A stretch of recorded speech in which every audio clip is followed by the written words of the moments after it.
আসসালামু আলাইকুম বন্ধুরা, সবাই কেমন আছেন? আশা করি সবাই খুবই ভালো আছেন।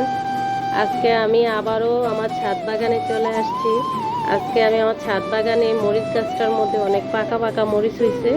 তো মরিচগুলো আসলে বৃষ্টির পানিতে পচে যাবে, সেই জন্য আমি এগুলাকে ছিঁড়তে আসছি। এই যে দেখেন, আমি সবগুলা মরিচ ছিঁড়ে ফেলতেছি গাছ থেকে।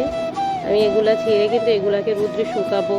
মরিচগুলো দিয়ে কিন্তু ভর্তা বানালে অনেক মজা হয়, কারণ এই মরিচগুলো খুবই ঝাল।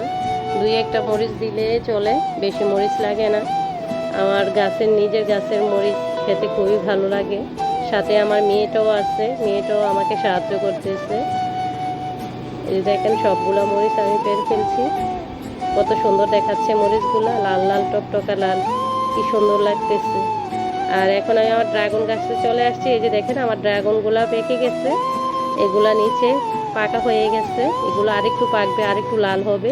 আর এটা একবারে সম্পূর্ণ পেকে গেছে, সেই জন্য এটাকে পারতেছি। আমার ঘরে মেহমান আছে, ওরা বলতেছে ড্রাগন খাবে, সেই জন্য আমি ওদেরকে নিয়ে ছাদে চলে আসছি। ওরা নিজ হাতে পারবে বলতেছে, আমি তোমার গাছের ড্রাগনগুলো আমরা নিজের হাতে পারবো, সেই জন্য চলে আসছে। এগুলো আমার বোনের মেয়ে, আমার বোনজি, ওরা বেড়াতে আসছে। ড্রাগনগুলো পারতে কিন্তু একটু হুঁশে পারবেন, কারণ খুবই কাটা থাকে ড্রাগন গাছের মধ্যে, খুবই সাবধানের সাথে পারতে হয়। এই যে দেখেন, আমি ড্রাগনটা পেরে ফেলছি। কত সুন্দর দেখাচ্ছে আমার ড্রাগনগুলো। আর আমার ঘরের মধ্যে আমি ছোটোখাটো একটা আনারস বাগান হয়ে গেছে। দেখেন, আজকে বাজার থেকে আসার সময় আমিও বাইরে গিয়েছিলাম, আসার সময় আমিও আনারস আনছি, আমার হাজব্যান্ডও আনারস আনছে, যার কারণে আনারস বেশি হয়ে গেছে। এই যে দেখেন, এইখানে 9টা আনারস, আমি 5টা আনছি, আমার হাজব্যান্ড 4টা আনছে। কারণ 100 টাকার মধ্যে দেখা গেছে 5টা আনারসও বিক্রি করছে, 4টাও করছে। আমি 5টা পাইছি, আমার হাজব্যান্ড 4টা পাইছি। এই যে দেখেন, এখন আমি ড্রাগনটা কাটতেছি। ওরা বলতেছে ড্রাগনটা খাবে, সেই জন্য ওরা নিজেরাই কাটতেছে ড্রাগনটা। দেখেন ভিতরটা কত লাল টকটকা, কি সুন্দর লাগতেছে, মাশাআল্লাহ, কি সুন্দর হয়েছে কালারটা।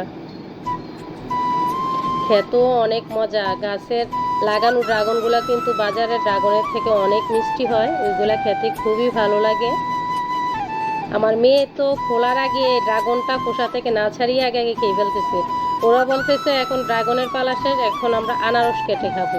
সেই জন্য আনারস কাটতে বসছে, ছুরি দিয়ে কাটতে বসছে। ছুরি দিয়ে আসলে বেশি কাটাকাটি করতে পারি না, তো ওরা কাটতে বসছে, ওরা পারে না দেখা পরে আমি কাটার চেষ্টা করছি। আসলে ছুরি দিয়ে ততটা ভালো পারি না, দা দিয়ে যতটা ভালো পারি। তারপরেও চেষ্টা করছি ওদেরকে কেটে দেওয়ার জন্য, যেটুক পারছি ওদেরকে ছুরি দিয়েই কেটে দিছি। লবণ মরিচের সাথে খেতে খুবই ভালো লাগে আনারসটা, সবাই খেয়ে দেখবেন।